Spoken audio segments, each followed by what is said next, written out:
Godājumie klātsošie, man ir tas gods un iespēja runāt par rusifikācijas politiku un rusifikāciju kā fenomenu, kas patiesībā pastāv paralēli latviešu modernās nācijas tapšanai un pastāvēšanai.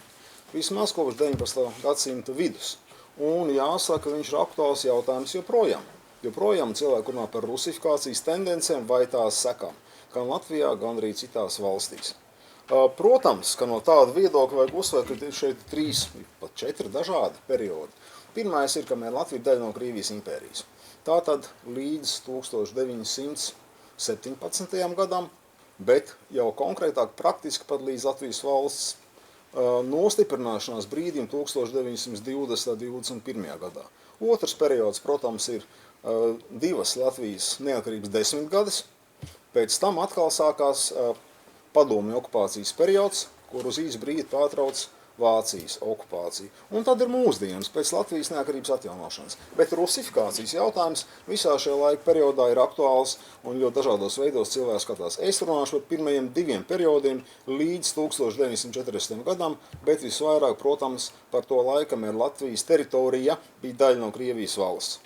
Un, protams, ka rusifikācija ir arī politikas izpausme. Tās politikas, kas nāk no Krievijas valsts. Tas nav stihisks process. Par to mēs šodien nerunātu. Tātad, lai to ilustrētu, ir ļoti svarīga viena lieta. Tas, ka Krievijas valsts, Krievijas impērija, kā mēs pazīstam, nebija unitāra valsts. Es šeit rādu karti tikai par to, kāda bija Krievijas impērijas rietumu daļa. Un, ja vēl paņemt klāt Sibīriju un Vidusāziju, būtu tā daudz citas daļas. Tātad šeit nav viena vienota pārvaldes režīma. Ja mēs runātu par Vidusāziju, mēs redzētu, ka, piemēram, Hivas un Buhāras emirāti būtībā bija protektorāti ar pilnīgi citu iekšējās pārvaldes sistēmu. Sibīrijā bija cita sociālā sistēma, citas agrārās attiecības, bet šeit Eiropas daļā mēs runājam par ko? Par 4 dažādām daļām. Pat 5 praktiski. Tātad ziemeļu rietumos mums ir Somijas lielhercogiste, jeb lielkņaziste, kā autonoms veidojums. Praktiski Krievijas valstī ar savu likumdošanu un daudz ko ilgstošu arī ar savu armiju un daudz ko citu un savu valdību. Tālāk mums nāk uz dienvidiem 3 Baltijas provinces, kuras mēs saucam par Igaunijas, atļauju teikt Līvzemes un Kurzemes provincēm. Pazīstams ar vārdu guberņi, lai gan vārds guberņi pats kā tāds ir, manuprāt, rusifikācijas sekas. Korektāk varbūt būtu runāt par gubernatūrām vai par provincēm. Lūk, tad vēl tālāk uz dienvidiem mums ir Polijas karaliste, kas atrodas Krievijas sastāvā jau kopš 2. Polijas dalīšanas, bet konkrētā veidā tiek izveidot 1815. gadā. Arī atšķirīga daļa ar atšķirīgu pārvaldes modeli, un tad ir rietumu provinces. Kas ir rietumu provinces? Viņas daudz, tātad Viļņas, Kauņas, Minskas, Vitebskas, Mogiļevs un tātad Suvalku un Grodņas gubernatūras. Suvalku, Solga pie Polijas, gubernatūras, ja, kuras tiek saukts par rietumu provincijām. Tā ir bijusī Lietuva, jo Polijas Lietuvas valsts ir duāla. Viņa ir Polijas daļa un Lietuvas daļa. Un šī tā bijusī Lietuvas daļa, kur tiek saukt vēlāk par rietumu provincijām. Tātad šeit mūsu laika periodā pastāv dažādi pārvaldes modeļi, par kuriem arī būtu mums vairāk jārunā. Tātad jautājums par vēsturisko nozīmi. Konkrēti Baltijas provincēs. Mūsdienu Igaunijā un Latvijā, mīnus, ja neskaita Latgali, kas ir Vitebskas guberņā, attiecīgi šeit tas ir laika posms no 1855. līdz 1914. jeb es tomēr teiktu 17. gadam. Tā to definē pētījumi un konkrēti kolektīvais darbs, ko rediģēja Edvards Stādens, kur piedalījās Andrejs Plakans un vairāk citi ievērojami mūsdienu Amerikas vēsturnieki. Ja? Un šeit pats galvenais ir, ka rusifikācijas fenomenā visā laika posmā ir jāšķir 2 aspekti. Zem šī vārda saprot pirmkārt administratīvo rusifikāciju. Tātad Krievijas, iekškrievijas pašas, ja, veida pārvaldes struktūru, tiesu sistēmas, policijas, likumdošanas un sociālo attiecību ieviešanu Baltijas provincēs. Un otrais ir šī kultūras un valodas rusifikācija. Tie ir zem viena vārda 2 dažādi aspekti, un patiesībā viņi ir pelnījuši dažādu vērtējumu. Uzreiz gan jāsaka, ka Latvijas vēstures literatūrā vairāk dominē kas cits iepriekš. Ar rusifikāciju saprot tikai otro aspektu. Tikai izglītības sistēmu un valodu, lai gan zinātniski tas tā nebūtu nav. Es jau minēju, tātad, lūk, kādi ir šie dažādie pārvaldes režīmi, bet arī gribētu uzsvert vienu lietu, nevajag mums pārāk daudz sekot pieņēmumam, ka Krievija ir viendabīga. Un to vislabāk izsaka, starp citu, nevien šis dalījums, bet arī valdnieka tituls. Tāpēc, ka viņš ir visu Krievu zemļu cars. Viņš ir Polijas karalis, bet ar atsevišķu karalisti. Viņš ir Somijas lielkņas, un tad viņš ir, lūk, Igaunijas, Līvzemes un Kurzemes kņas vai hercogs, pārtulkojot to citās valodās. Ja? Tās ir dažādas vienības, kas nosaka viņu vēsturisko statusu, kā viņas ir pievienotas Krievijas valstī. Līdz ar to pašu un kopā viņš ir imperators. No šejienes iedzīvotā viedokļa tātad pareizi būtu teikt, ka tas bija mūsu imperators, bet Krievu cars. Lūk, tātad Baltijas provinces juridiski tika pievienots Krievijai laikā no 1721. līdz 1795. gadam, ilgstošs laika posms, bet relatīvi nesen. Un ilgstoši šeit pastāvēja Baltijas autonomija, proti tās tiesību normas, kas bija pārmantotas vēl no viduslaiku Livonijas, no Zviedrijas karalistes un no Polijas Lietuvas valsts, kas šajā teritorijā dominēja daudz ilgāk nekā Krievijas valsts. Tā ir vēl viena lieta, kas jāņem vērā, domājot par vēsturi. Tātad izpausmes galvenās mums zināmas, tās ir bruņniecības privilēģijas, tās ir luteriskās baznīcas tiesības un atbildība arī par izglītības procesiem šajās provincēs. Tas ir atšķirīgs valodas režīms izglītībā un valsts pārvaldē līdz pat 1880. gadiem.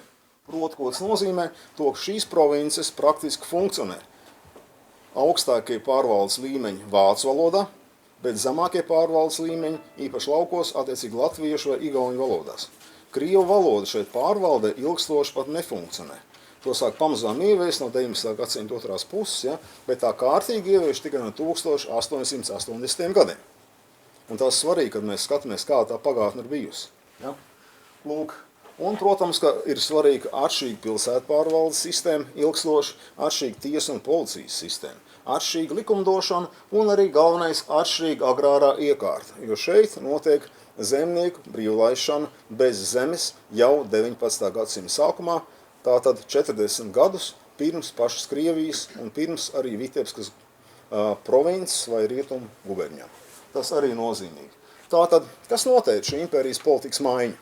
Protams, jāatgādina tas, ka tāda chronoloģija ir raksturīga tikai Baltijai, Baltijas provincēm, jo, ja runāt par Polijas karalisti un par bijušo Lietuvu, par rietumu guberņām, tādā gadījumā praktiski rusifikācija sākas, kā to Mārtiņš Mintovs jau ir atzīmējis, ja, jau kaut kur no 1830. gada Polijas sacelšanās.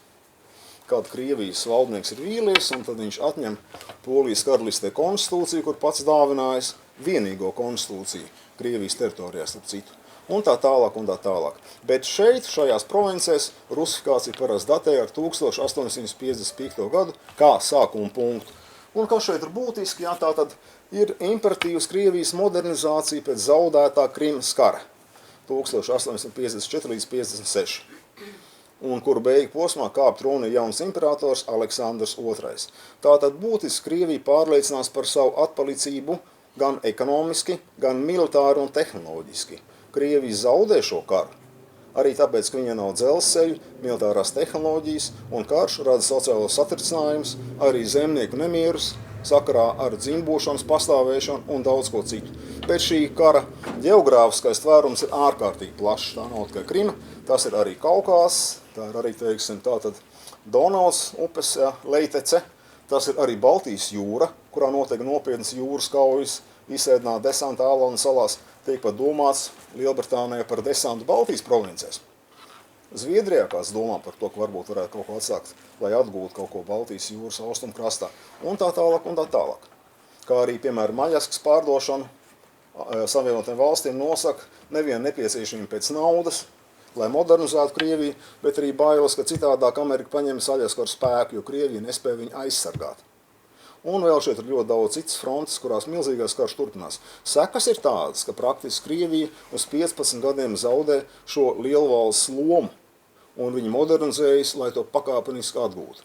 Tikai 1871. gadā Krievija atgūst tiesības turēt floti Melnajā jūrā, remilitarizēt Krimu un Sevastopoli un daudz ko citu. Tas ir ļoti nozīmīgs faktors. Un tas, ko imperators dara, jaunais imperators, viņš sāk ļoti plašas reformas, kas pēc savas būtības ir liberāls un modernas reformas. Tātad, lūk, tas būtu pirmais jautājums. Otrais ir tas, ka nacionālisma idejas izplatās visur. Un Krievijā viņas ienāk šajā laikā. Tā doma, ka sabiedrība vairs nav dalīta kārtās, bet, ka, teiksim, valsts apdzīvo pilsoņu kopums vai pavalstnieku kopums, kas pamazām to par tiesībās vienlīdzīgu nāciju. Arī ar kopīgu valodu, kultūru un daudz ko citu. Ja? Un Krievijā šo virzienu tātad pārstāv slavofīlu kustība, kā politiska un kultūras kustība, kas izdara spiedienu uz impērijas valdību, lai būvētu Krieviju par integrētu, nacionālu, modernu, priekš tiem laikiem valsti. Trešais, protams, izaicinājums, kas ir, tā ir Vācijas apvienošanās. 1871, kas jau rada lielu ģeopolitisko draudu Krievijai. Ja līdz tam ir ļoti sekmīgi vēl tik galā militāri ar Vācu valstīm vai ar Prūsiju, kā zināms, ieņem Kolmāru, Berlīni, Kenigsbergu, Mēmeli, daudz ko citu, ja? Tad tagad apvienotā Vācija Krievijai vairs īsti nav pa zobām. Un tas draudz, kuru pēc arī rodās vajadzība tātad integrēt Baltijas provinces ciešāk impērijā, lai viņas nenosvērtos varbūt uz Vācijas pusi, ar kur tā saist valodas, kultūras un ticības saites. Tātad, lūk, tālākā es jau minēju, ekonomiskie procesi, mobilitāte un urbanizācija. Līdz ar brīvlaišanu pašā Krievijā sākās brīva cilvēku kustība. Zemnieki var pakāpeniski pāriet uz pilsētām. Tas prasa laiku, bet šī mobilitāte ir milzīga, ekonomikas procesi rada arī to, ka rodās strādnieku šķira un lielā skaitā pārvietojas uz dažādām impērijas daļām, arī uz Baltijas provincēm, no pašas Krievijas, tiek būvēti dzelzceļi, ko arī lielā mērā personāls pamatā nāk no Krievijas. Varbūt inženieri, rietumi inženieri, bet personāls dzelzceļš principā tolaik ir Krievu ja, ekonomikas nozara, arī Baltijā. Viņi ir ļoti krieviski pēc sastāva. Ja. Lūk. Un tādā veidā, principā, mēs varam pilnīgi loģiski izskaidrot rusifikācijas politikas tapšanu, tāpēc, ka tas nav vairs tīras ļaunprātības. Un tas šī centieni integrēt Baltijas provinci un iedzīvotājs Krievijas sabiedrībā ir pilnīgi racionāli pamatot. Tātad, lūk, rusifikācijas sākums. Pirmais posms, tas ir Aleksandra II valdīšanas periods, un kurš rada sekas Baltijas provincēm. Parasti to pie mums neuzskata kā tiešu pārkrievošanu vēsturnieku darbos, bet tomēr viņa reforma politika rada ļoti daudz pārmaiņas Baltijā. Tāpēc, ka, ja mēs par rusifikācijas pretstatu pirms šī perioda uzskatām Baltijas autonomiju, kāda viņa pastāvēja, kurš iepriekš aprakstīja, tad lūk šeit sākās nepieciešamība Baltijas valdošiem slānim, pamatā bruņniecībai, piemēroties reformām, kuras tiek veikts pašā Krievijā. Arī nolūkā panākt kompromiss un izvairīties no tā, lai liberālās Krievijas reformas imperators neattiecinātu uz Baltiju, tādā veidā atņemot muižniecībai pēdējās privilēģijas un autonomijas paliekas. Un lūk, šie kompromisi, kas tiek panākti, ir ļoti svarīgi un pat pozitīvi no sociālās vēstures viedokļa. Jo te mēs runājam par to, lai novērstu Krievijas agrārreformas noteikumu attiecināšanu uz Baltijas provincēm, lūk, parādās Līvzemes provinces zemnieku likumi, paliek spēkā līdz 1917. gadam, kas lielā mērā dod pamatu zemes izpirkšanai par dzimtu. Ja? Tas juridiskais sākuma punkts Līvzemes provincē. Otrais, tālāk 868. gads, tiek galīgi juridiski atceltas klaušas visās provincēs. Un notiek pārēj uz naudas nomu un jau modernām ekonomiskām attiecībām, kas balstītas uz naudu un līgumiem. Tāpat tiek būtiski ierobežot miesas sodu lietošana.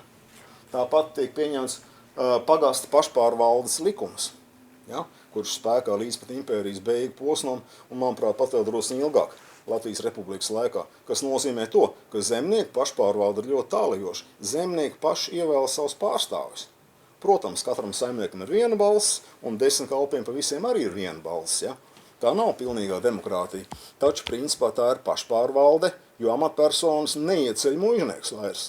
Viņas ievēl paši zemnieki no sava vidus. Un principā, ja runā par Latvijas demokrātiju, tad drīzāk tas ir Latvijas demokrātijas sākums. pagasts ar garu tradīciju, bet arī ļoti nelielu demokrātijas mērogu, ja? Lokālā pagasta līmenī.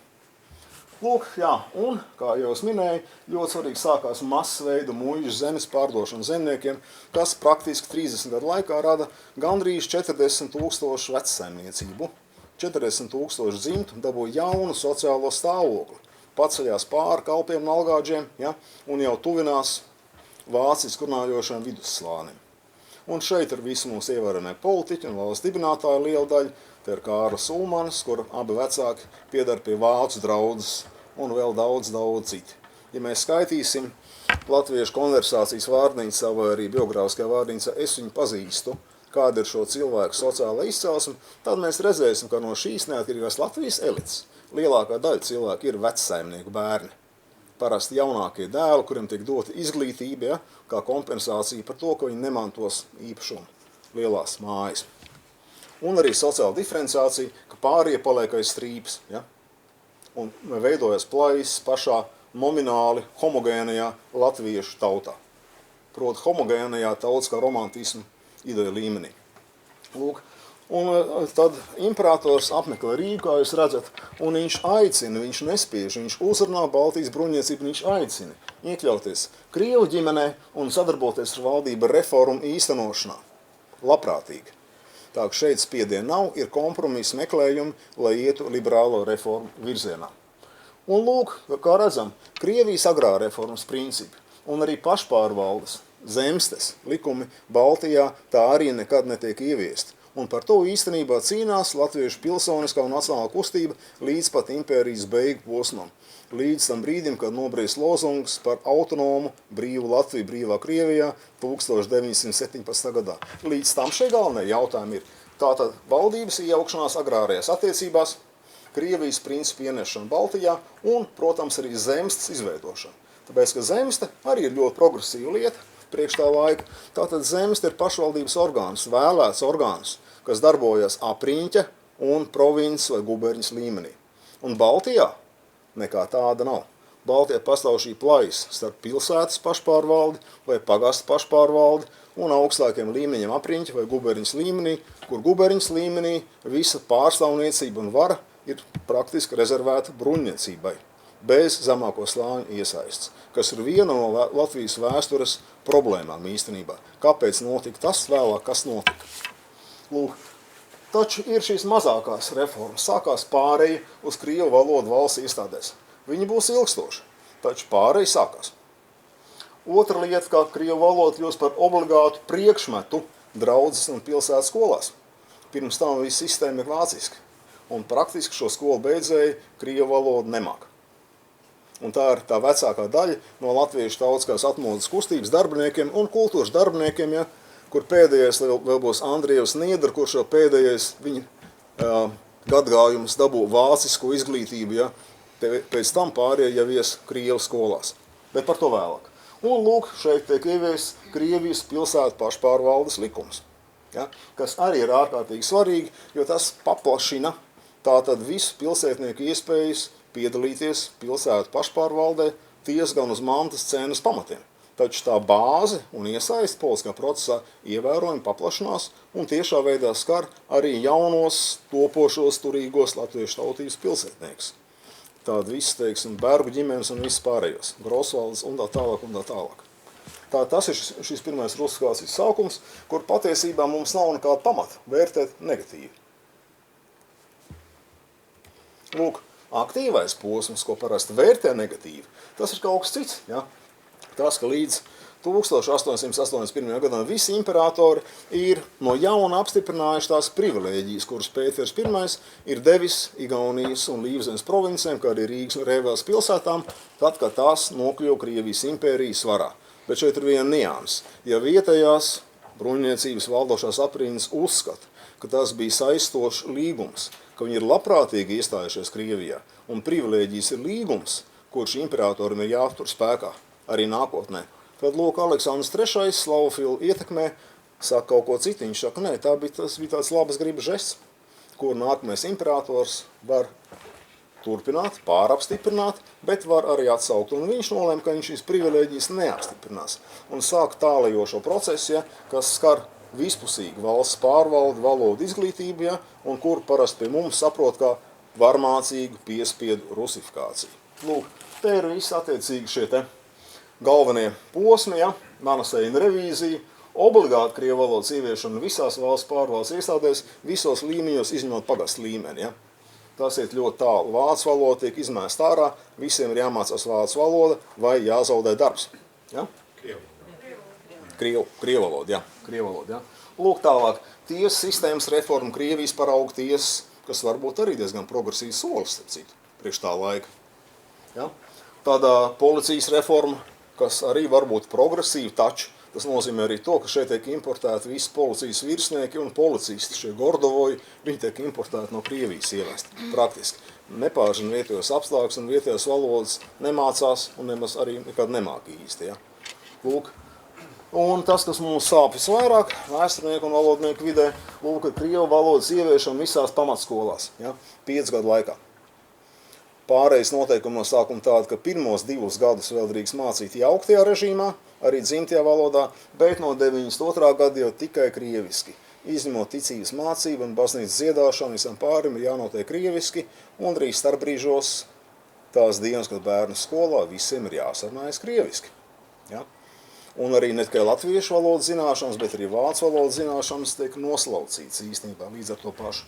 Tas notiek augstākos līmeņos, krievu valodas tāda pat ieviešana visās vidusskolās, ja? Privāto mācību iestāžu slēgšana, jo bruņniecība vairs nevēlās uzturēt privātās ģimnāzijas Bērzainē un citur, ja viņam būs jāpāriet uz krievu valodu. Ja? Tas tiek rusificēts. Mats pēdējais krievu valodas ieviešana Tērbats universitātē, kur arī pārdēvē par Jurjevas universitāti. Ja? 1895. gads, varētu teikt, jau tajā brīdī noslēdzas. Ja?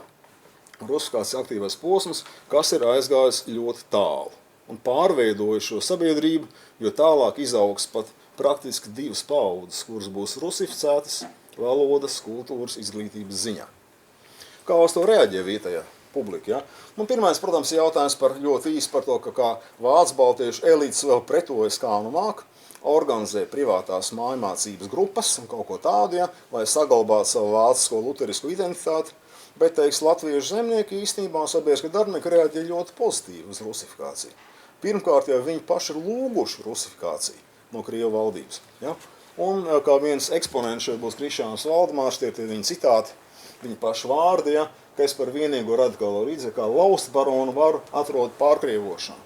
Un, protams, viņš saka, valodai nav tāda nozīme, ja? Latvijas viņam vairāk ir sociāls jēdziens. Ja arī Latvijas vairs īsti nemāk latviešu valodu, viņš vienalga ir sociālais brālis, ja ne lingvistiskais. Un te skaidrojumi ir lūk šādi. Kāpēc tā? Tāpēc, ka viņš vispār kļūst ļoti negatīvs par Baltijas vāciešu konservatīvismu un nevēlēšanos iet liberālo reformu virzienā, lai gan dabiski viņš mājās sarunājas vāciski, un brīvzemnieki sarunājas vāciski un vispārējais, tā ir viņa izglītības valoda, bet tomēr viņš negatīvi vērtē Baltijas provinču realitāti un vācu faktoru. Un, protams, viņš uzskata, ja, tā ir laba atziņa par psiholoģiju šeit, ja, ka pārkrievošana nebūs tik traka lieta, jo latvieši to pārcietīs, jo joprojām uzskata vācieši par pārākiem, bet krievus par zemākiem nekā sevi. Un tā ir tā viena atziņa, par kur mēs varam reflektēt arī šodien, praktiski, ja, kā tā psiholoģija, ja, aiz daudz kā. Ja. Un, protams, ja, bet arī vēl viena lieta, ka jaunatviešiem, ne tikai Valdemāram, arī daudziem citiem raksturīgi šī lieta, ja, viņi nekad nevēlas noslēgtu īpatnu latviešu kultūru, balstīt tikai etniskās kultūras elementos. Viņi vienmēr vēlas ātri būvēt modernu, pilnvērtīgu latviešu kultūru, izmantojot svešvalodas kā mēdīju un pārņemot ātri modernās kultūras elements no dažādām citām valodām jeb kultūrām. Tas, ko viņš vēlreiz saka. Tā, ka viņam, teiksim, principā ir pilnīgi vienalga, vai tā būs vācu valoda vai mēdīs. Vēl citā vietā Valdemārs atzīmē, ka latviešiem tagad vajag pārorientēties no vācu valodas uz krievu valodu. Bet tas, ka latviešiem ir vajadzīgs šis mēdījis, ar kuru palīdzību būvēt savu kultūru un attīstību, tas ir raksturīgs gan Valdemāram, gan daudziem citiem.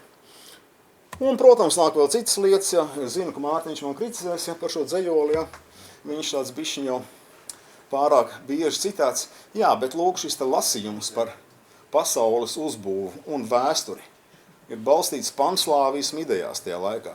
Par to, ka praktiski pastāv neatrisināts ģermāņu un slāvu tautu konflikts, ja, kurā latviešiem ir jāizvēlas savu vieta, ja, un tad, lūk, viss sliktais nāk no rietumiem, tas melnais bruņinieks, un viss labais nāk no austrumiem, protams, ja, un tas panslāvisms. Un tas nav tikai Pumpurs, ja, jau Kaspars Biesbārs rakstīja Krievu valstības gadu 1860. gados, kur viņš argumentē, ka Latvijas ir tāds ļoti tūs radnieks patiesībā slāvu tautām no seniem laikiem, gadu tūkstošiem.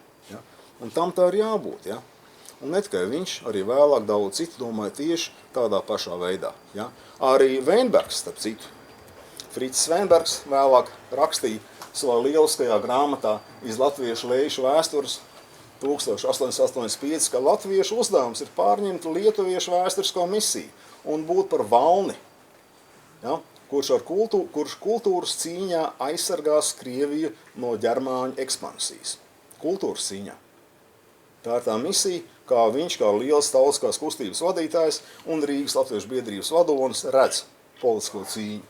Bet, protams, tas nav viss, ja, jo vispār Rīgas latviešu biedrība kā centrālā latviešu politiskās pārstāvniecības iestāde līdz pat gadsimta beigām aktīvi sadarbojas ar Manisēnu revīziju un cenšas panākt to, ko es jau teicu, Krievijas valdības iejaukšanos agrārajās attiecībās un arī varbūt zemstu ieviešanu, lai varētu dalīt varu, ekonomisko varu un politisko varu, pašpārvaldes līniju pārdalīt ar bijušajām Baltijas valdošajām kārtām.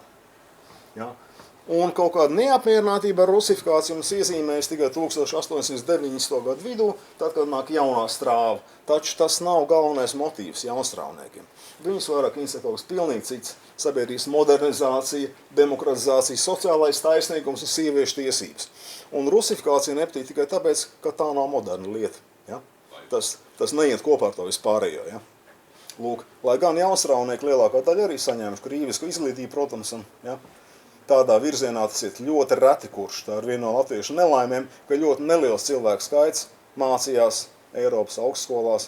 Pamatā izglītības process notika Krievu valodā un arī Krievijas universitātēs. Ja? Nosvēršanās uz to pusi bija vērojama arī 5. gada revolūcijas laikā. Pat elites un augšslāņi, piemēram, paņemsim studentu korporāciju Letonija, kas sevi sauc par vecāko latviešu intelektuālo organizāciju. Ja? Praktiski blakus Rīgas latviešu biedrībai. Bet tā jau arī 1905. gadā Tērbatā nostājās kopā ar progresīvajiem revolucionāriem Krievijas studentiem. Tad, kad pārējie korporanti organizēja pašaizsardzības vienības, ja, tā teiksim, letoņi tur nepiedalījās. Labāk nolēma draudzēties ar krieviem, ja, nekā kopā ar vāciešiem veidot pašaizsardzības vienības aizsardzībai, pašaizsardzībai pret revolucionāro teroru. Tā ka šīs preferences ļoti skaidri redzamas, pat augstākajos sabiedrības slāņos. Ja? Un migrācijas jautājums. Ja? Te jau jautājums par šo stihisko jautājumu, arī par to, kā pārvietojas cilvēki. Ja? 200 000 Baltijas un latviešu zemnieku brauc pārstājas uz dzīvi Krievijā, kur viņi pilnīgi neizbēgami. Ja? Un to sāk aktīvi sekmēt jaunatvieši, ja? Krišjāns Valdemārs, vēlāk arī Andrejs Pumpurs, kā kārtīgs panslāvis sapņoja par latviešu pārcelšanos uz Serbiju, ja? Pie slāvu brāļiem, varētu tur forši dzīvot Donavas krastos, ja? Un labi, Kārlis Balods par Brazīliju, kaut ko tādu, bet tā domāšana ir visu laiku tādā virzienā, ja? Lūk, un ļoti daudz to arī izdara. Tā lūk, šī latviskā identitāte nav svarīga, svarīga ir sociālā mobilitāte, ekonomiskā augšspēja, un zemnieku kopienās saglabā pietiekoši ilgi šo latvisko, jeb luterisko identitāti Krievijā, līdz pat 30. gadu beigām, ja, bet pilsētās tā asimilācija ir ļoti strauja īstenībā. Ja. Tur tāda īsta latviešu kopiena nemaz nav ilgstoši. Ja. Lūk, tā, kad, un līdz ar to pašu šī, teiksim, rusifikācija šeit izpaužās jau kā sociāli-ekonomisks process. Ja. Vienkārši ekonomikas attīstība dzen šo sajaukšanos un migrāciju, ja, un līdz ar to pašu latviešu brauc tur, un pretī brauc citi, brauc Volīnijas, vācu zemnieki, Krievijas pavalsnieki. Ceļoši šajien, latviešiem nepatīk, ja? Bet paši latvieši labprāt brauc uz Krieviju. Ja?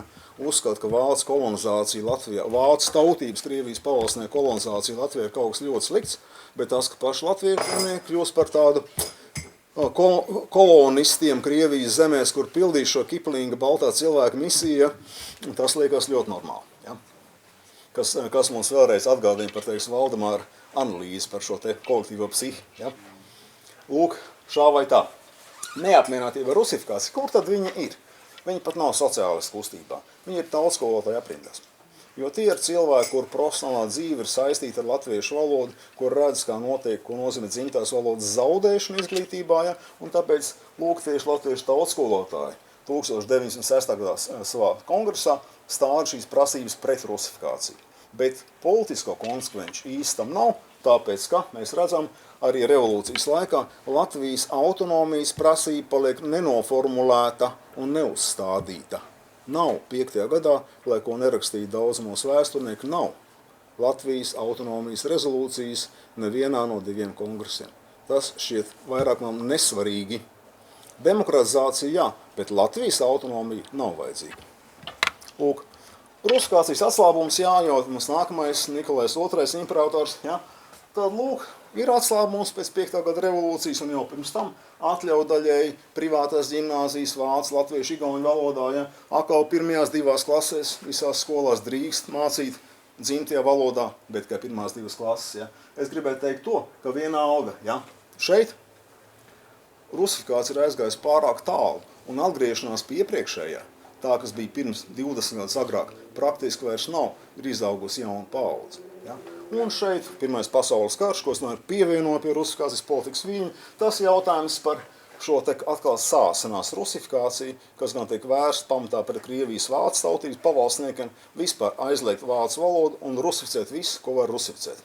Tajā brīdī slēgt visas, teiksim, skolas, organizācijas, visu aizliegt sarunāties uz ielas Baltijā vāciski. Ja?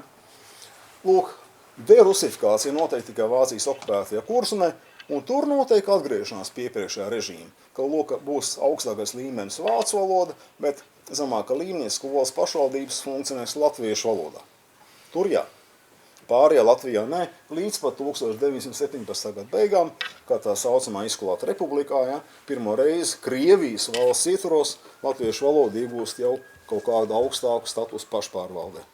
Krievijas patriotismu mēs redzam šajā uzsaukumā, ja, kur ir rakstījis Kārlis Skalbe, viens no retajiem, kurš neatkarīgā Latvijā kā intelektuālis iebilda pret pārkrievošanas sekām. Bet 1915. gadā viņš rakstīja šos vārdus, ja, kurus, protams, tālāk nes Jānis Zālītis, kā Rīgas pareizticīgo garīgā semināra absolvents, kas mūs nepārsteidz, ja, ņemot vērā viņa izglītību un personību un pārējo, ja, un vēl daudz citi. Ja. Pirmajā pasaules karā latvieši iet kā pilnīgi Krievijas patrioti.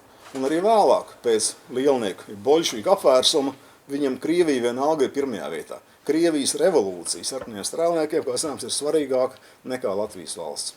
Un tāpēc viņi karo par šo Krievijas revolūciju līdz 1920. gada beigām. Ja? Tas arī ļoti svarīgi. Man drīz jābeidz. Tātad rusifikācijas sekas, ja. Bet redziet, Latvijas valsts jau viņi neatrisina šo jautājumu. Viņi jau neatceļ to, kas ir izveidojies praktiski 35 gadu laikā. Viņi to neatceļ. Tas viss nāk pamazām līdzi. Ja. Ir izaugusi vesela paudze. Ja. Jautājums par atgriešanos pie vācu latviešu valodas režīma tā kā agrāk nenotiek. Tā ir tā Vācu Baltiešu Nacionālās komitejas prasība Tautas padomē. Mēs pievienosimies Tautas padomē Latvijas valsts būvēšanā, bet dodiet vācu valodai līdzīgu statusu, tā kā latviešu valodai. Un pagaidu valdība un Tautas padomē saka, nē, nekādā gadījumā. Valodas režīms būs latviešu un krievu valoda, bet ne vācu. Ja? Un tas daļai pareizi, jo principā kāda sarunājās, visi latviešu un igauņu virsnieki cēs kaujās. Viņu kopīga valoda, krievu valoda. Citas kopīgas valodas viņiem nemaz nav.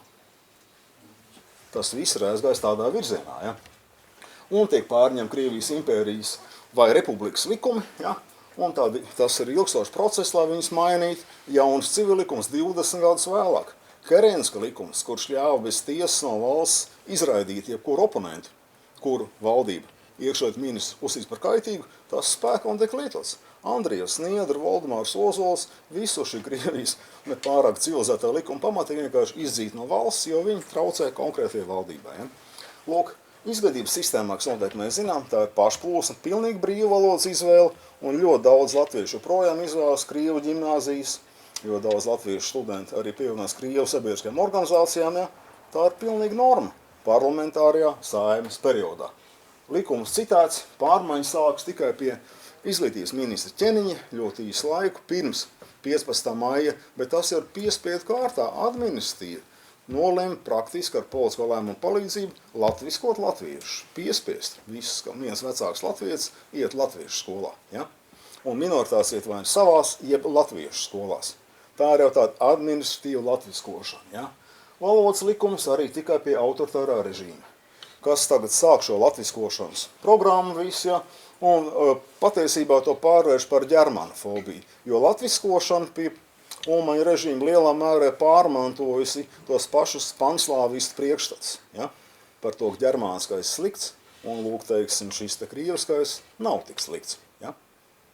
Aptuveni tādā veidā. Tātad pašas beigas, ko šeit gribēju teikt, reizē problēma mums šiem kolokvijam un vispār ir tāda, ka mēs bieži dzīvojam šajā binārajā priekšstatu sistēmā vai dihotomijā. Proti mums ir vai nu neatkarība, vai nu okupācija. Viss vai nekas.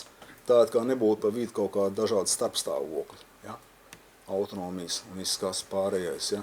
Tāpat arī lūk šeit, teiksim, mēs skatāmies, ka ir vai nu rusifikācija, vai nu tās pretstats. Bet mēs nevaram nekādīgi sakonstruēt to, kas tad ir vēsturiski rusifikācijas pretstats.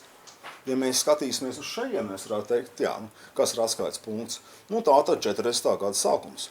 Tā ir tā latviskā Latvija. Tā ir pati latviskākā Latvija no visām Latvijām, jo no turienes bija beidzot izstumti vācieši. Ja? Tas, kas bija noticis 100 gadu laikā, vainagojās ar uzvaru 39. decembrī, ka no tiem vāciešiem tagad tika vaļā, ja, un pumpuri pārējie sapņi piepildījās. Un tā bija tā pati latviskākā Latvija. Ja? Bet mums ir cits problēmas, ka mūsdienu uzskatu sistēma noraida šo te Ulmaņa latvisko Latviju. Mūsdienu uzskatu sistēma saka, ka norma bija tas, kas pastāvēja pirms 15. maija. Un nevis 16. jūnijas 40. gadā. Un arī okupācijas muzejā, bet es domāju, ka arī plašākā vēsturnieku kopienā, varbūt arī žurnālistiem pārējiem, ar šo problēmu ir ļoti grūti tikt galā. Tad kas ir norma? Ja?